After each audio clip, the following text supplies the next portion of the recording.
So I said that I wanted this tick box here to directly link to the database, so I don't have to click like an update button or something like that, for which we would normally use AJAX to talk to the server without having to do a full round trip to the server.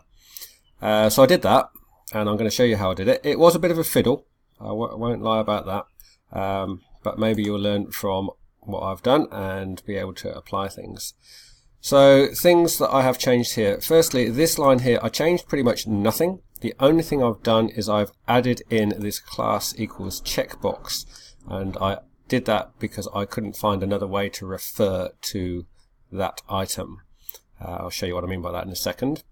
One little thing that I did have to change that I wasn't expecting to, in my layout.html, I'd just been to the get bootstrap page and grabbed this template to use.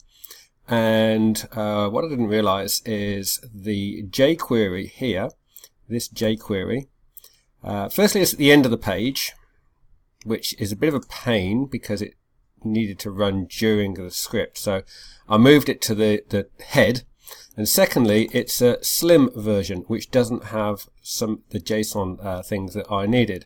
So in mine, what I did was I just went and got the non-slim version, just went to W3 Schools and got that line, and I dropped that into the top of the layout up here somewhere. There you go, that one. So that's something to look out for perhaps. Back to here. So this is what I've added to this bit.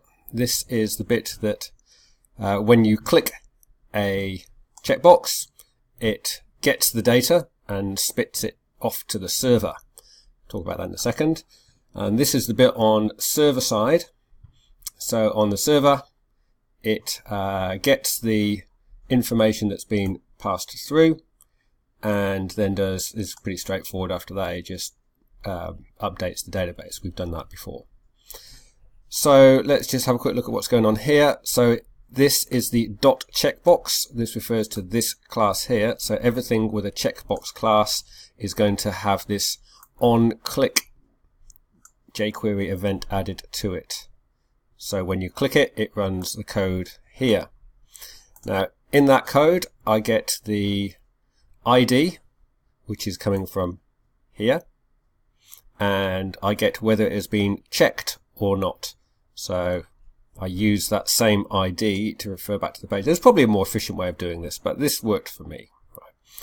And then it sends that data off to the server. So the ID is sent off and the checked is sent off to this _update returned _update returned, and that's pretty much it. You've got to be a little bit careful about what you're passing backwards and forwards. Of course, this checked turns out to be a true/false string. It was true/false, but it's turned into a string by the JSON function, I presume.